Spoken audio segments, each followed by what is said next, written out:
BJP BRS కోసమే Pawan Kalyan ఆరాటపడుతున్నారని MLC Addanki Dayakar ఆరోపించారు. మంచి ఉద్దేశంతో మీటింగ్ పెడతామంటే అనుమతిస్తామని, కానీ ప్రజల మధ్య చిచ్చు పెట్టాలని కుట్ర చేస్తే ఊరుకోబోమంటున్న అద్దంకి దయాకర్తో మా ప్రతినిధి సిద్ధార్థ్ ఫేస్ టు ఫేస్. హైదరాబాద్లో పవన్ కళ్యాణ్ సమావేశం తెలంగాణలో హాట్ టాపిక్గా మారింది. ఇదే అంశంపై మనతో మాట్లాడడానికి ప్రభుత్వ విప్ అద్దంకి దయాకర్ ఉన్నారు. ఆయనతో మాట్లాడదాం. సార్, రాజ్యాంగం ప్రకారం మీరు రాజ్యాంగాన్ని చాలా గౌరవిస్తారు. రాజ్యాంగం ప్రకారం ఎవరు ఎక్కడినైనా సభ పెట్టుకోవచ్చు.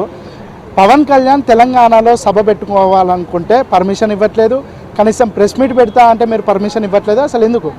ఇప్పుడు ప్రాంతాల మధ్యన వైరుధ్యాలు పెట్టుకోవడానికి రాజ్యాంగం ఒప్పుకోదు. ప్రాంతాల మధ్యన సమన్వయం చేస్తా అంటే ఎన్ని ప్రెస్ మీట్లైనా ఎన్ని మీటింగ్లైనా పెట్టుకోవచ్చు.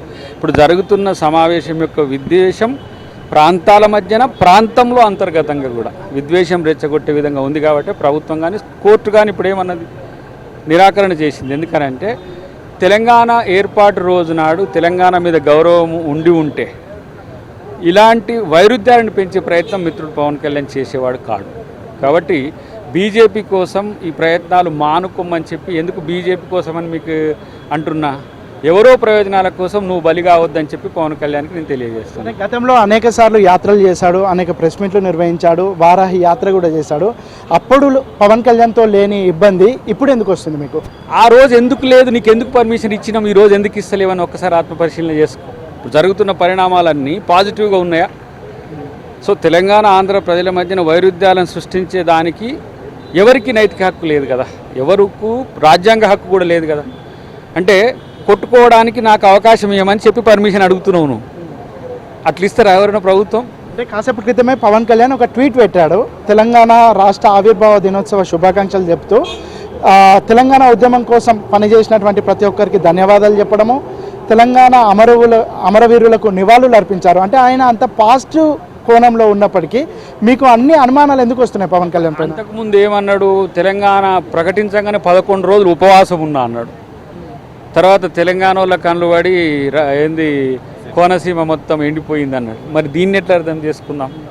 అంటే పవన్ కళ్యాణ్ వెనుక ఎవరైనా ఉన్నారనుకుంటున్నారా, లేదంటే ఆయనకైనా వాళ్ళ పార్టీని విస్తరించుకోవడం కోసం ఆయన చేస్తున్నటువంటి అడుగులు అనుకుంటున్నారా? ఏంటి మీ అండర్స్టాండింగ్? పార్టీని విస్తరించడం కోసం అనేదానికంటే బీజేపీ చెప్పినట్టుగా విని బీఆర్ఎస్కు అనుకూలంగా చేయడం ఎలా అనేదే పవన్ కళ్యాణ్ చేయబోతున్న కార్యాచరణ. అది సగటు ఉద్యమకారులు అంటున్నారు, కాంగ్రెస్ పార్టీ కూడా అంటుంది. ప్రభుత్వం ఏమో ప్రజల మధ్యన శాంతిని సామరస్యాన్ని పెంచి పోషించాల్సిన ప్రాథమిక విధి దాగి ఉన్నది. కాబట్టి మేము దీన్ని నిరాకరించిన తప్పితే పవన్ కళ్యాణ్ గతంలో వారాయి దానికి మరి ఎందుకు మేము పర్మిషన్ ఇచ్చినాం? ప్రజాకోణం ప్రజాసేవ కోణం అంటే ఎవరు కూడా వ్యతిరేకించరు, భవిష్యత్తులో కూడా పెట్టుకోవచ్చు అని. కానీ ఇలాంటి ప్రాంతాల మధ్యన సెంటిమెంట్ పెట్టి చిచ్చు రగిల్చి ప్రజల వైరుధ్యాలు పెంచి వైషమ్యాలు పెంచే దిశగా వద్దు అని. ఇది మొత్తానికి అయితే పవన్ కళ్యాణ్ తన కోసం కాకుండా బీజేపీ కోసం బీఆర్ఎస్ కోసం వాళ్ళ ఆ పార్టీలను పెంచడానికి ప్రయత్నం చేస్తున్నారు. దాంతోపాటు పవన్ కళ్యాణ్ ఇక్కడ మీటింగ్లు పెడితే వైషమ్యాలు రెచ్చగొట్టబడతాయి కాబట్టి ఆయన మీటింగ్కి కానీ ఆయన ప్రెస్ మీట్కి కానీ పర్మిషన్ ఇవ్వట్లేదని ప్రభుత్వ విప్ అద్దంకి దయాకర్ చెప్తున్నారు. వీడియో జర్నలిస్ట్ రాజుతో సిద్ధార్థ, ఏబీ.